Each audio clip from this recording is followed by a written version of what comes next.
Assalamualaikum warahmatullahi wabarakatuh. Perkenalkan, nama saya Cynthia Dewi dengan nomor induk mahasiswa 858533554. Saya berasal dari UPBJJ Semarang, Tokjar Kedungmuni, Fakultas Keguruan dan Ilmu Pendidikan Prodi PGSD. Di sini saya akan melakukan tugas mata kuliah praktikum IPA di SD pada modul 1 makhluk hidup. Pada praktikum kali ini, saya mengambil pengamatan pada simbiosis parasitisme, simbiosis komensalisme, dan simbiosis mutualisme.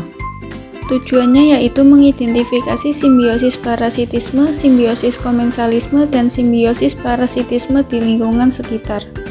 Alat dan bahan yang diperlukan: 1 alat tulis, 2 lembar pengamatan, 3 lingkungan sekitar. Simbiosis merupakan hubungan erat dengan jangka panjang antara dua organisme berbeda jenis yang saling berinteraksi. Jenis-jenis simbiosis. Simbiosis parasitisme adalah hubungan di mana satu pihak merasa diuntungkan sedangkan pihak lainnya dirugikan. Contoh hubungan parasitisme. Hubungan parasitisme antara pohon pisang dan ulat. Ulat hidup dengan memakan bagian daun dari pohon pisang. Dalam hal ini, ulat diuntungkan karena mendapat makanan untuk tumbuh dan berkembang, sedangkan pohon pisang dirugikan karena daunnya rusak sehingga bisa mengganggu proses fotosintesis. Hubungan antara nyamuk dan manusia termasuk simbiosis parasitisme. Pada hubungan ini, nyamuk diuntungkan karena menghisap darah manusia sebagai sumber makanan untuk bertahan hidup dan berkembang biak. Sementara itu, manusia dirugikan karena mengalami rasa gatal, iritasi, bahkan bisa tertular penyakit. Yang kedua, simbiosis komensalisme. Satu organisme yang mendapat manfaat sementara yang lain tidak merasa untung atau dirugikan. Contoh simbiosis komensalisme antara kayu dengan anggrek adalah hubungan di mana satu pihak diuntungkan sementara pihak lain tidak dirugikan.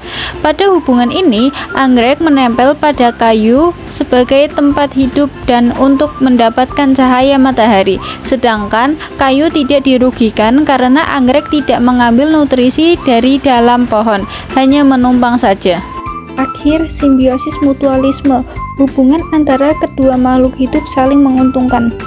Contoh simbiosis mutualisme antara bunga lidah kucing dengan lebah, yaitu lebah mendapatkan nektar dari bunga sebagai makanan, sedangkan lidah kucing terbantu dalam penyerbukan karena lebah memindahkan serbuk sari dari satu bunga ke bunga lainnya. Kesimpulan, simbiosis adalah hubungan antara dua makhluk hidup yang hidup bersama dan saling berinteraksi. Simbiosis dibagi menjadi 3 jenis utama, yaitu 1. Mutualisme adalah kedua makhluk hidup saling diuntungkan, contohnya lebah dan bunga. 2. Komensalisme adalah satu diuntungkan yang lain tidak dirugikan, contohnya anggrek dan pohon. 3. Parasitisme, satu diuntungkan yang lain dirugikan, contohnya nyamuk dan manusia.